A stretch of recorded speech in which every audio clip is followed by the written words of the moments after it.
Hello friends, welcome to study track 24. मित्रांनो, या व्हिडिओमध्ये आपण मानव शरीरातील महत्त्वाचा भाग म्हणजेच ग्रंथी बघणार आहोत. तर सर्वप्रथम आपण ग्रंथी म्हणजे काय असतात आणि ग्रंथीचे प्रकार काय काय आहेत त्याविषयी माहिती आपण इथे बघूया. आणि त्याच्यानंतर मागील काही परीक्षांमध्ये ग्रंथी या टॉपिकवर जी काही प्रश्न विचारलेली आहे त्या प्रश्नांच्या आधारावर विविध ग्रंथींविषयीचं विश्लेषण बघणार आहोत. तर चला व्हिडिओची सुरुवात करूया. तर मित्रांनो, ग्रंथींचा अभ्यास करत असताना आपल्याला ग्रंथी म्हणजे काय ते माहित असायला पाहिजे. या ग्रंथींना इंग्लिशमध्ये ग्लँड्स असे म्हणतात. तर हे ग्लँड्स किंवा ग्रंथी काय असतात ते आपण इथे समजून घेऊया. तर बघा, ग्लँड्स किंवा ग्रंथी काय असतात? स्त्राव स्त्रवणाऱ्या पेशी किंवा पेशींच्या समूहास ग्रंथी असे म्हणतात. मग इथे लक्षात घ्या की आपल्या शरीरामध्ये स्त्राव कोण स्त्रवत असतो? एकतर पेशी स्त्रवतात किंवा पेशींचा जो समूह असतो तो स्त्राव स्त्रवत असतो. म्हणून लक्षात घ्या, स्त्राव स्त्रवणाऱ्या ज्या पेशी असतात त्यांना सुद्धा ग्रंथी म्हणतात किंवा स्त्राव स्त्रवणाऱ्या पेशींच्या समूहास सुद्धा ग्रंथी असे म्हणतात. तर लक्षात घ्या, ग्रंथी म्हणजे काय? स्त्राव स्त्रवणाऱ्या पेशी किंवा पेशींच्या समूहास आपण काय म्हणतो? ग्रंथी असे म्हणतो. तर या ग्रंथींचे प्रामुख्याने दोन प्रकार पडतात. पहिला प्रकार आहे बाह्यस्त्रावी ग्रंथी आणि दुसरा प्रकार आहे अंतरस्त्रावी ग्रंथी. आणि या दोघांच्या मिश्रणातून एक नवा प्रकार तयार होतो, एक नवीन प्रकार तयार होतो, त्यालाच मिश्रित ग्रंथी असे म्हणतात.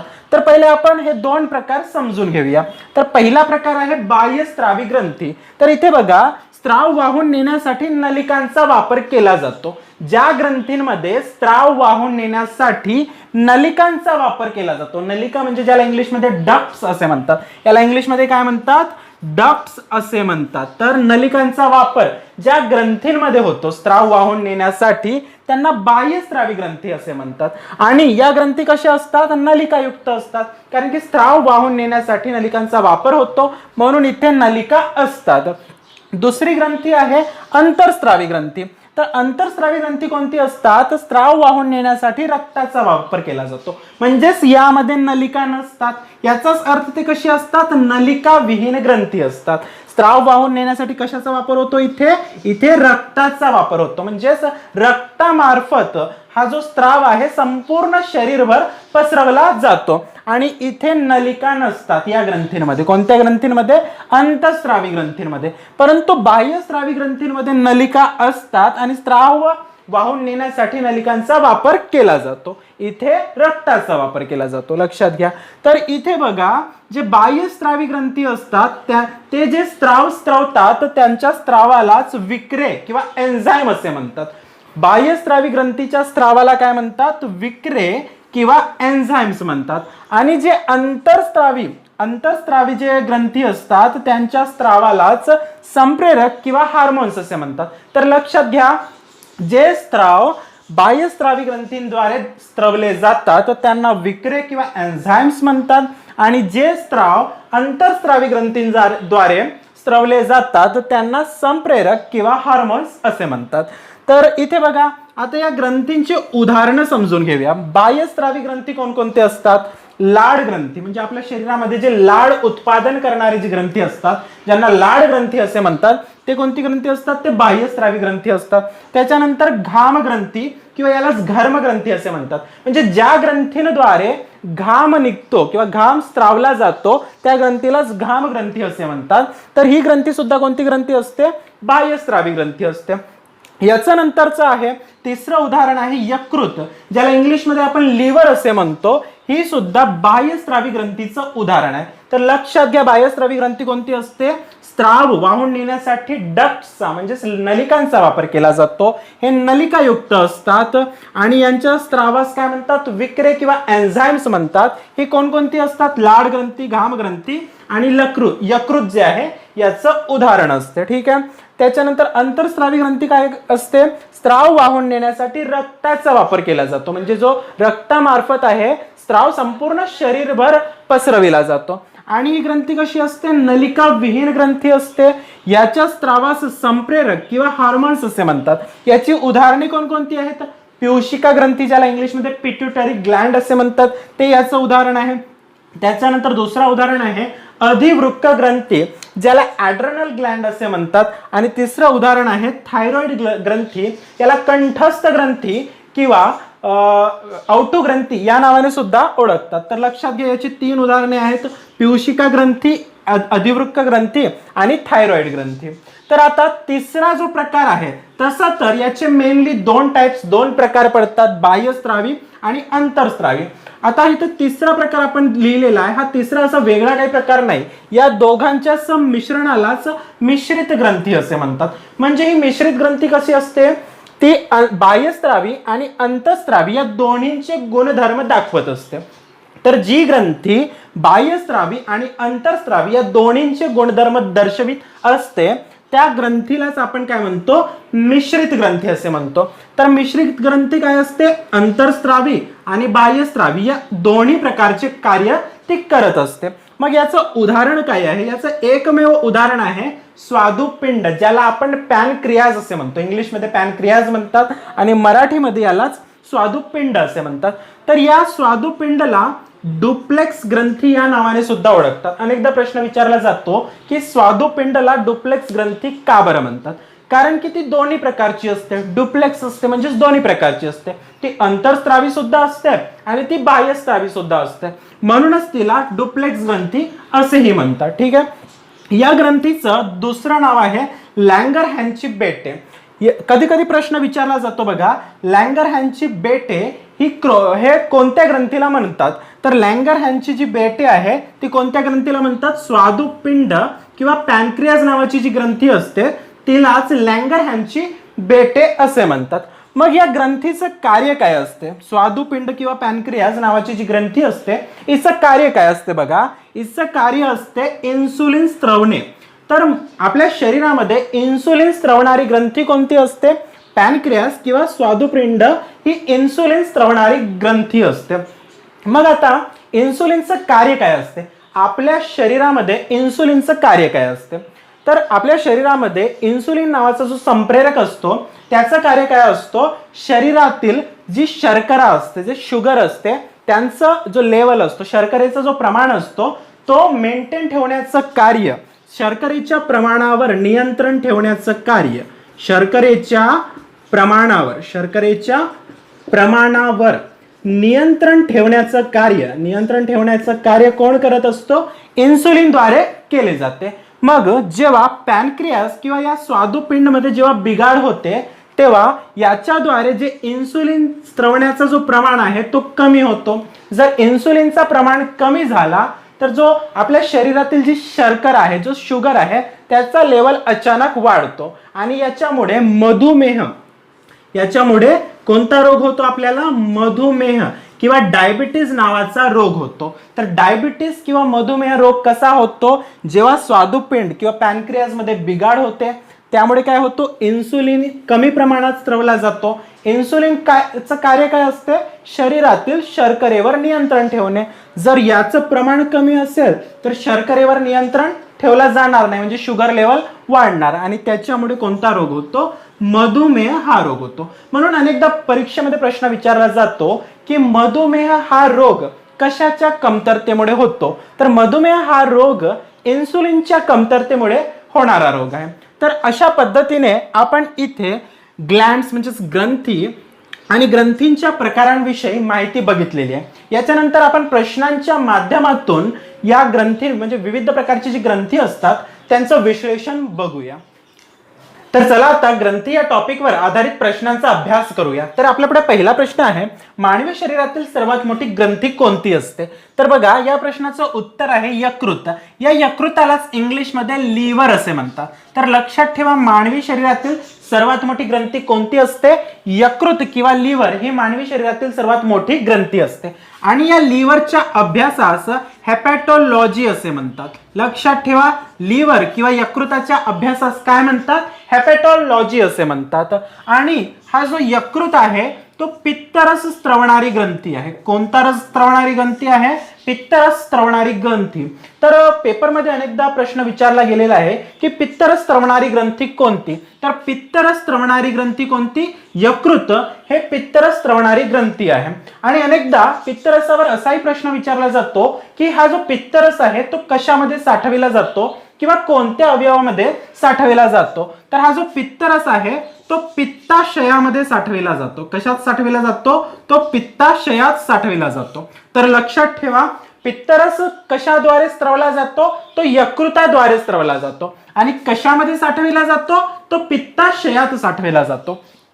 या यकृताबद्दल अजून एक गोष्ट लक्षात ठेवा, ही मानवी शरीरातील एकमेव अशी ग्रंथी आहे जी पुनर्विकसित होऊ शकते. मानवी शरीरातील एकमेव असा अवयव जो पुनर्विकसित होऊ शकतो. याचाच अर्थ या यकृतामध्ये म्हणजेच या लिव्हरमध्ये बिघाड झाल्यास किंवा काही डॅमेज झाल्यास हा अवयव पुनर्विकसित होऊ शकतो. अशी क्षमता दुसऱ्या कोणत्याच अवयवामध्ये नाही. तर लक्षात ठेवा, मानवी शरीरातील एकमेव असा अवयव जो पुनर्विकसित होऊ शकतो तर तो कोणता आहे? तो आहे यकृत. आता या यकृतामध्ये दोन प्रकारचे रोग होत असतात. पहिला जो रोग आहे त्याला आपण कावीळ असे म्हणतो. पहिला रोग कोणता? कावीळ, किंवा यालाच इंग्लिशमध्ये जॉन्डिस किंवा पीलिया असे म्हणतात. तर कावीळ, जॉन्डिस किंवा पीलिया हा जो रोग आहे तो कशा पद्धतीने होत असतो? तर यकृतामध्ये बिघाड झाल्यास ज्या यकृतातील पेशी असतात ते रक्तातील बिलिरुबिन, रक्तामध्ये एक द्रव असतो त्याला बिलिरुबिन असे म्हणतात. बिलिरुबिन नावाचा जो द्रव आहे रक्तातील तो यकृतातील पेशींद्वारे जर शोषला गेला नाही तर हे बिलिरुबिन संपूर्ण शरीरभर पसरते आणि त्यातूनच कावीळ नावाचा रोग होतो. तर लक्षात ठेवा, कावीळ हा रोग कसा होतो? रक्तातील बिलिरुबिन यकृताच्या पेशींद्वारे शोषला गेला नाही तर तो संपूर्ण शरीरभर पसरतो आणि याच्यातूनच कावीळ किंवा जॉन्डिस नावाचा रोग होत असतो. आता लिव्हरचा दुसरा जो रोग आहे तो आहे सिरोसिस नावाचा. सिरोसिस नावाचा जो रोग आहे तो कशामुळे होत असतो? अति मद्य सेवनामुळे, अति दारू पिल्यामुळे जो होणारा रोग आहे तो आहे सिरोसिस नावाचा रोग. तर लक्षात ठेवा, लिव्हरचे आपण दोन रोग इथे बघितलेला आहे. पहिला रोग आहे कावीळ रोग. कावीळ रोग कशा प्रकारे होत असतो? लिव्हरच्या पेशींनी जर रक्तातील बिलिरुबिन नावाचा द्रव शोषून घेतला नाही तर त्यातून कावीळ नावाचा रोग होतो. आणि सिरोसिस नावाचा रोग कशा प्रकारे होत असतो? अति मद्यपानामुळे किंवा अधिक दारू पिल्यामुळे होणारा जो रोग आहे तो कोणता? सिरोसिस नावाचा. तर या गोष्टी तुम्ही लिव्हरच्या बाबतीत लक्षात ठेवा. आता दुसरा जो प्रश्न आहे, दुसरा प्रश्न काय आहे? ही ग्रंथी मास्टर ग्रंथी म्हणून ओळखली जाते. तर इथे बघा, या प्रश्नाचं उत्तर आहे पियूषिका ग्रंथी. पियूषिका, ज्याला इंग्लिशमध्ये पिट्युटोरी ग्लँड असे म्हणतात. पिट्युटोरी ग्लँड असे म्हणतात. पियूषिकालाच इंग्लिशमध्ये पिट्युटोरी ग्लँड असे म्हणतात. या ग्रंथीला मास्टर ग्रंथी असे म्हणतात. तर त्याचं कारण आहे, जे पण म्हणजे जे इतर अंतःस्रावी ग्रंथी असतात, जे शरीरातील इतर अंतःस्रावी ग्रंथी असतात त्याच्या स्त्रवण कार्यास ही ग्रंथी नियंत्रित करत असते. तर लक्षात ठेवा, इतर अंतःस्रावी ग्रंथींच्या स्त्रवण कार्यास ही ग्रंथी नियंत्रित करत असते, म्हणूनच हिला मास्टर ग्लँड असे म्हणतात. म्हणूनच हिला मास्टर ग्लँड किंवा मास्टर ग्रंथी असे म्हणत असतात. तर लक्षात ठेवा, हिला मास्टर ग्रंथी का बरं म्हणत असतात? कारण की ती इतर ग्रंथींच्या, इतर जी अंतःस्रावी ग्रंथी असतात त्यांच्या स्त्रवण कार्यास नियंत्रित करत असते. अजून हिचं एक महत्वाचं कार्य आहे, ती शरीराची वाढ सुद्धा नियंत्रित करते. ही ग्रंथी शरीराची वाढ सुद्धा नियंत्रित करीत असते. आणि या ग्रंथीबाबत लक्षात ठेवा, ही मानवी शरीरातील सर्वात लहान ग्रंथी आहे. मानवी शरीरातील सर्वात लहान ग्रंथी आहे. ही कवटीमध्ये, जी आपली कवटी असते, डोक्याची कवटी, त्या कवटीमध्ये स्फिनॉइड नावाच्या हाडामध्ये ही ग्रंथी आढळते. तर लक्षात ठेवा, पियूषिका ग्रंथी कुठे आढळते? डोक्याच्या कवटीमध्ये स्फिनॉइड नावाच्या हाडामध्ये आढळणारी ही ग्रंथी आहे. ही मानवी शरीरातील सर्वात लहान ग्रंथी आहे. जर मोठी ग्रंथी विचारलं तर यकृत ही मानवी शरीरातील सर्वात मोठी ग्रंथी आहे. आणि सर्वात लहान ग्रंथी कोणती? पिट्युटरी ग्लँड किंवा पियूषिका ग्रंथी ही सर्वात लहान ग्रंथी आहे. ही कुठे आढळते? ही कवटीमध्ये स्फिनॉइड नावाच्या हाडामध्ये आढळते. हिचं कार्य काय आहे? इतर जे ग्रंथी असतात, अंतःस्रावी ग्रंथी, त्यांच्या स्त्रवण कार्यास नियंत्रित करत असते, तसेच शरीराची वाढ सुद्धा नियंत्रित करत असते. म्हणूनच हिला कोणती ग्रंथी म्हणतात? मास्टर ग्रंथी असे म्हणतात. तर आता तिसरा प्रश्न बघूया. तिसऱ्या प्रश्नामध्ये बघा काय म्हटलेलं आहे, कोणत्या ग्रंथीला ॲडमचे ॲपल म्हणतात. तर या प्रश्नाचं उत्तर आहे थायरॉइड ग्रंथी. थायरॉइड ग्रंथी जिला मराठीमध्ये कंठस्थ ग्रंथी, मराठीमध्ये कंठस्थ ग्रंथी किंवा अवठू ग्रंथी असे म्हणतात. कंठस्थ ग्रंथी किंवा अवठू ग्रंथी असे म्हणतात. तर याच ग्रंथीला ॲडमचे ॲपल या नावाने सुद्धा ओळखतात. तर लक्षात ठेवा, ॲडमचे ॲपल या नावाने ओळखली जाणारी ग्रंथी कोणती? कंठस्थ ग्रंथी, अवटू ग्रंथी किंवा थायरॉइड ग्रंथी. एकाच ग्रंथीची ही नावे आहेत. कंठस्थ ग्रंथी, अवटू ग्रंथी किंवा थायरॉइड ग्रंथी या ग्रंथीलाच ॲडमचे ॲपल असे म्हणतात. त्याच्यानंतरचा प्रश्न आहे, गॉयटर म्हणजे या ग्रंथीला आलेली सूज होय. आणि या प्रश्नाचं सुद्धा उत्तर आहे थायरॉइड ग्रंथी. तर थायरॉइड ग्रंथीला आलेली जी सूज असते तिलाच गॉयटर किंवा मराठीमध्ये गलगंड असे म्हणतात. तर हा जो गलगंड नावाचा जो रोग आहे आयोडीनच्या कमतरतेमुळे होणारा रोग आहे. तर लक्षात ठेवा, गलगंड नावाचा रोग कशामुळे होत असतो? आयोडीनच्या कमतरतेमुळे होणारा रोग कोणता? गलगंड नावाचा रोग, किंवा यालाच इंग्लिशमध्ये गॉयटर असे म्हणतात. तर गॉयटर किंवा गलगंड नावाचा रोग जेव्हा आयोडीनच्या कमतरतेमुळे होत असतो तर याची लक्षण काय असते? यामुळे हे जे थायरॉइड ग्रंथी असते, ही जी थायरॉइड ग्रंथी असते तिला सूज आलेली असते. तर यालाच गॉयटर असे म्हणतात. तर लक्षात ठेवा. यानंतरचा प्रश्न आहे, कंठस्थ ग्रंथी किंवा थायरॉइड ग्लँडचा आकार या इंग्रजी अक्षरासारखा असतो. तर लक्षात ठेवा, ही जी कंठस्थ ग्रंथी असते किंवा थायरॉइड ग्रंथी असते तिचा जो आकार आहे इंग्रजीचा एच सारखा असतो. म्हणजे एच सारखा आकार असलेली ग्रंथी कोणती? थायरॉइड ग्रंथी. तर थायरॉइड ग्रंथीच्या बाबतीत आपण काय काय इथे शिकलेलो आहोत. थायरॉइड ग्रंथीलाच ॲडमचे ॲपल असे म्हणतात. या ग्रंथीचं मराठी नाव कंठस्थ ग्रंथी किंवा अवठू ग्रंथी आहे. हिलाच ॲडमचे ॲपल असे म्हणतात. ही जी ग्रंथी आहे या ग्रंथीमध्ये आयोडीनच्या कमतरतेमुळे गॉयटर नावाचा रोग होत असतो, ज्याला मराठीमध्ये गलगंड असे म्हणतात. तर या गलगंड या रोगामध्ये थायरॉइड ग्रंथीला सूज आलेली असते.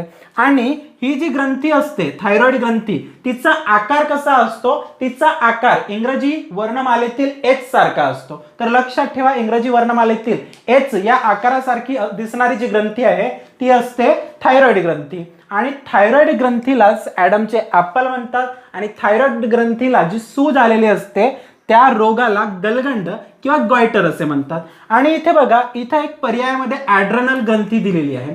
जो चौथा पर्याय आहे ॲड्रेनल ग्रंथी. तर ॲड्रेनल ग्रंथीच्या बाबतीतही अनेकदा प्रश्न विचारले जातात. तर लक्षात ठेवा, ही जी ॲड्रेनल ग्रंथी आहे, ॲड्रेनल ग्रंथी ही किडनीच्या वर असते. किडनी म्हणजेच जे मूत्रपिंड, ज्याला आपण मराठीमध्ये मूत्रपिंड म्हणतो, त्याच्या वर असणारी ग्रंथी कोणती? ॲड्रेनल ग्रंथी. यालाच मराठीमध्ये अधिवृक्क ग्रंथी असे म्हणतात. तर ही ग्रंथी कशाच्या वर असते? ही किडनीच्या वर असते. आणि या ग्रंथीचं कार्य काय असते?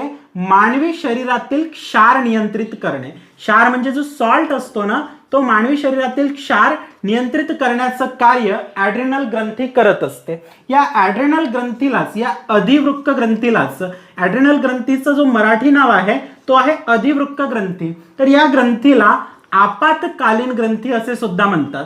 या ग्रंथीला काय म्हणतात? आपत्कालीन ग्रंथी. तर लक्षात ठेवा, आपत्कालीन ग्रंथी या नावाने ओळखली जाणारी ग्रंथी कोणती? ॲड्रेनल ग्रंथी. ही ग्रंथी कुठे असते? किडनीच्या वर, म्हणजेच मूत्रपिंडाच्या वर असणारी ग्रंथी आहे. हिचं कार्य काय आहे? शरीरातील क्षार नियंत्रित करणे. आणि या ग्रंथीला आपत्कालीन ग्रंथी असे म्हणतात. कारण की जेव्हा आपल्या मनातील म्हणजे भावना उफाडून येतात, म्हणजेच आपण भयभीत होतो, अत्यंत राग येतो, तेव्हा आपल्या शरीरामध्ये या ग्रंथींद्वारे एक द्रव जो आहे तो स्रावित केला जातो. यामुळेच याला आपत्कालीन ग्रंथी असे म्हणतात. यामुळेच याला काय म्हणतात? आपत्कालीन ग्रंथी असे म्हणतात. तर मित्रांनो, अशा प्रकारे या व्हिडिओमध्ये आपण ग्रंथींविषयी महत्त्वाची माहिती बघितलेली आहे. ग्रंथींवर आधारित काही महत्त्वाचे प्रश्न सुद्धा बघितलेले आहे. तर हा व्हिडिओ तुम्हाला आवडल्यास व्हिडिओवर लाईक, शेअर आणि कमेंट करायला विसरू नका. तसेच चॅनलला सबस्क्राईब करायला विसरू नका.